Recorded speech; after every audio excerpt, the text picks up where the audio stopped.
Olá, a paz do Senhor, querido irmão, a paz do Senhor, querida irmã. Trago-vos uma mensagem de fé, ânimo, vigor e esperança para este momento, que traz como tema "O céu não está à venda", e tem como texto base o livro de Atos dos Apóstolos, capítulo 8, versículo 23, que nos diz o seguinte: "Pois vejo que estás em véu de amargura e laço de iniquidade." Estas palavras ditas pelo apóstolo Pedro foram dirigidas a Simão, adepto das artes mágicas, conforme Lucas relata no versículo 9 do capítulo 8, que com isto iludia e atraía muitas pessoas a si. Antes disso, porém, o contexto do texto lido nos informa no versículo 4 que os crentes da diáspora iam por toda a parte pregando o evangelho. Os judeus, que por conta da perseguição saíram de Jerusalém, e eles saíram da sua terra natal, foram para outras nações, são chamados de judeus da diáspora, porque saíram do Egito, saíram de Israel, melhor dizendo, para outras nações. E esses que iam para outras nações, eles não ficavam calados, mas iam anunciando o santo evangelho de Cristo Jesus. Chegaram a Samaria, e ali em Samaria, Filipe chegou a Samaria e começou a pregar o evangelho na região da Samaria. A mesma Samaria que os judeus tinham uma certa aversão à sua região, aos samaritanos, diziam que eram impuros, diziam que não eram aceitos por Deus. A mesma Samaria que na ótica judaica eram impuros, mas para Cristo eram puros. Então Filipe desceu a Samaria, e na Samaria, na região de Samaria, ele pregou o evangelho de Cristo Jesus, e muitos converteram-se a Cristo. E a Bíblia vai afirmar, no versículo 6 de Atos capítulo 8, que as multidões, repito, as multidões, olha aqui o que diz Lucas, o médico amado, atentamente ouviam Filipe e viam os sinais que Cristo operava através de sua pregação. Versículo 7, os espíritos imundos saíam gritando com grande voz dos processos, e muitos paralíticos eram curados, em cumprimento a Marcos 16:17. E esses sinais seguirão aos que crerem. Olha só, irmãos, na ótica da perfeita religião judaica, aos olhos dos judeus, os samaritanos eram impuros, mas aos olhos de Cristo eles eram perfeitos para receberem a santa e gloriosa palavra de nosso Deus. Isso me faz lembrar certa feita, Cristo replicando aqueles que haviam dito que ele comia com os fariseus, com os pecadores, dizendo: "Eu vim não para os sãos, porque os sãos de médico não necessitam, mas para os doentes, porque os doentes de médico necessitam." E o nosso Cristo, amado, ele tem um remédio para a alma, um remédio certo para a nossa alma, que ele é o sangue vertido na cruz do Calvário, para nos remir de todo o pecado, de uma vida que antes levávamos errada, errônea, para agora nos transportar para o reino da sua maravilhosa luz. Muitos aceitaram a Cristo pela pregação de Filipe. Até o mágico Simão, que em Samaria fazia grandes artes mágicas, iludia a muita gente, atraía a muitas pessoas. Ele que antes atraía a muitas pessoas, foi atraído pelo grande e glorioso evangelho de Cristo, quando viu que Filipe pregava, e sinais se seguiam à pregação de Filipe, ao que Filipe pregava. Devido ao fato desse grande número de pessoas que se converteram, a notícia chegou a Jerusalém. E Jerusalém, a igreja em Jerusalém, mandou para lá Pedro e João, os mesmos de Atos dos Apóstolos, capítulo 3, mandou para lá Pedro e João, que eram as colunas à época da igreja em Jerusalém. E Pedro e João foram auxiliar lá a Filipe em Samaria. E no versículo 14, a Bíblia vai relatar isso aí, que Pedro e João foram enviados para Samaria auxiliar a Filipe. Todavia, a Bíblia vai relatar que apenas Filipe pregou o evangelho em Samaria. Um homem apenas, um homem só, moveu multidões, um homem só. Deus, através de um homem só, operou sinais extraordinários, maravilhosos. Multidões se seguiam, multidões convertiam diariamente a Cristo Jesus pela pregação de um homem só. Uma região inteira foi impactada pelo poder de Deus, pela vida de um único homem chamado Filipe. Isso me faz lembrar de Jerônimo Savonarola, em Florença, na Itália.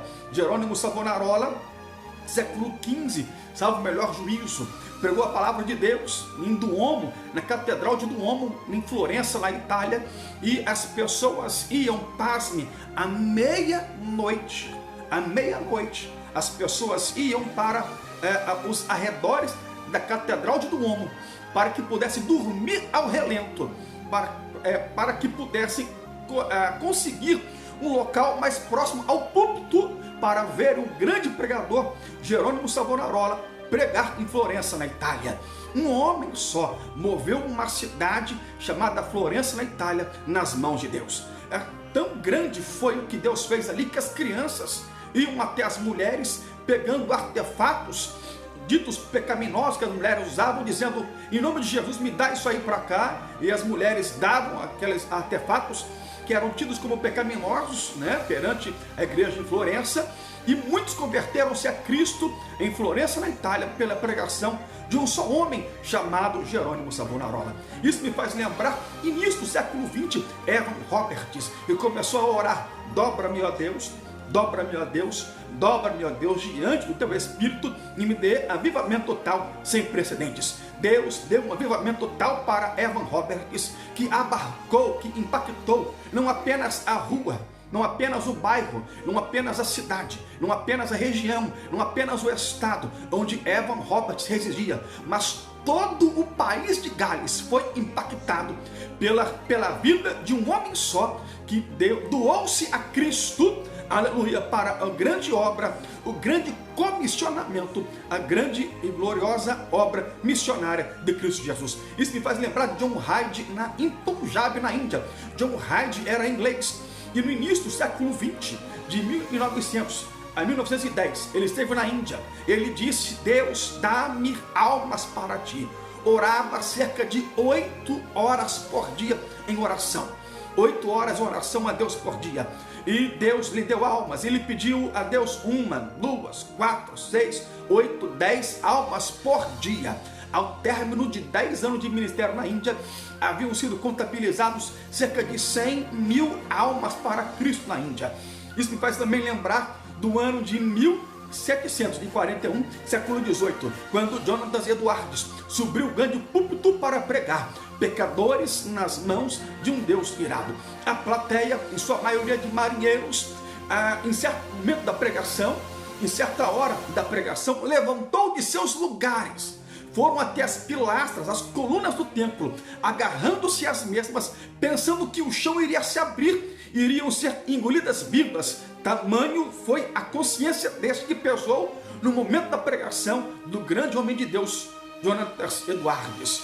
Tudo que Deus quer é contar com alguém que seja disposto a fazer a sua obra e ser por ele usado para pregar o Evangelho. Prega-se hoje muito de sinais, mas hoje não se vive sinais. Prega-se hoje muito de amor, mas hoje não se vive o amor. Deus hoje precisa contar com Philips, Evan Roberts, John Hyde, Jonathan Edwards, que ouçam o chamado e se identifiquem com missões. O mundo hoje necessita ser impactado por quem ama missões. Mas o versículo tema que nós lemos foi uma repreensão de um Simão para outro Simão. Uma repreensão do apóstolo Simão Pedro ao Simão Mágico, que levantara as mãos, esse Simão Mágico, aceitando a Cristo, fora batizado no versículo 13 de Atos 8, mas em suas artes mágicas nunca havia feito o que Deus fazia pelo ministério de Filipe, Pedro e João, pois pela imposição das mãos dos apóstolos, Deus então concedia, derramava o Espírito Santo àqueles a quem Filipe, Pedro e João estendiam as suas mãos. Nos versículos 18 e 19, Simão o Mágico, que levantou as mãos, aceitando a Cristo, foi batizado, intentou subornar os apóstolos, oferecendo soma de dinheiro, para que também pudesse impor as mãos, e as pessoas às quais ele impusesse as mãos, tendo comprado por dinheiro também esse dom, ou recebesse então o Espírito Santo. Isto era a sua visão, isto era a ótica de alguém que na verdade não tinha se convertido a Cristo coisa de semana nenhuma.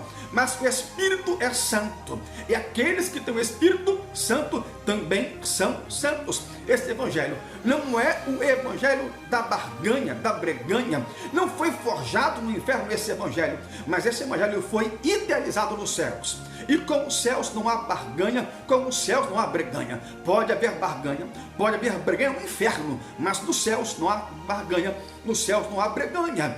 Para os céus não tem jeitinho, não tem barganha, nem tampouco não tem breganha. As bênçãos por Deus concedidas são acompanhadas todas de desertos. Antes da vitória, Deus, Ele permite o deserto, mas no deserto, no meio do deserto, Deus livra o crente fiel que permanece fiel a Ele. Está sofrendo, mas também está aprendendo, né? Diz: quem me livra o seu louvor? Aquele que procura igrejas através de campanhas de portas abertas, campanha do carro novo, campanha da casa nova, campanha do dinheiro ungido, campanha do cartão de crédito ungido, campanha do cheque sem fundo ungido, achando que a vitória cairá do céu no teu colo de graça. Pode tirar o seu cavalo da chuva, como dizia o meu avô. Como os céus não tem barganha, como os céus não tem breganha. Se você não entendeu o propósito da luta, da dor pela qual você passa e enfrenta, então você não entendeu a natureza desse evangelho. Cristo certa feita disse: no mundo tereis aflições, mas tende de bom ânimo, eu venci o mundo. E alguns pregadores complementam: nós também venceremos. Cristo na oração, João 17 diz: peço a Pai que não os tire do mundo, mas os livre do mal. É no meio do deserto que Deus nos livra, e não do deserto, mas é no deserto que Deus traz a vitória certa, na hora certa e no tempo certo. E o tempo é dele e não teu, e o jeito de agir é dele, não é o seu, pois é ele quem manda, comanda e desmanda em nossas vidas. É vontade suprema, é vontade do nosso Deus. Não compreendeu ainda que Deus não livra da cova, mas é na cova dos leões que Ele é o leão da tribo de Judá, que fecha a boca do inferno para poder te livrar. Não compreendeu ainda que Deus não livra da fornalha, mas é dentro da fornalha que Ele é o quarto homem da fornalha de fogo ardente das nossas vidas e nos dá a vitória. Vitória, exaltação dos céus não se compra jamais, se conquista, é pela fé que se conquista. Coloque a sua fé em ação e Deus te fará conquistar vitórias que teu olho ainda não viu, o teu ouvido ainda não ouviu, nem subiu ao teu pensamento a grande exaltação que Deus está trazendo para você. Mas aprendas: céu não se compra, céu se conquista. Conquiste o céu e Deus te exaltará na terra. Tenha um dia abençoado em Cristo Jesus.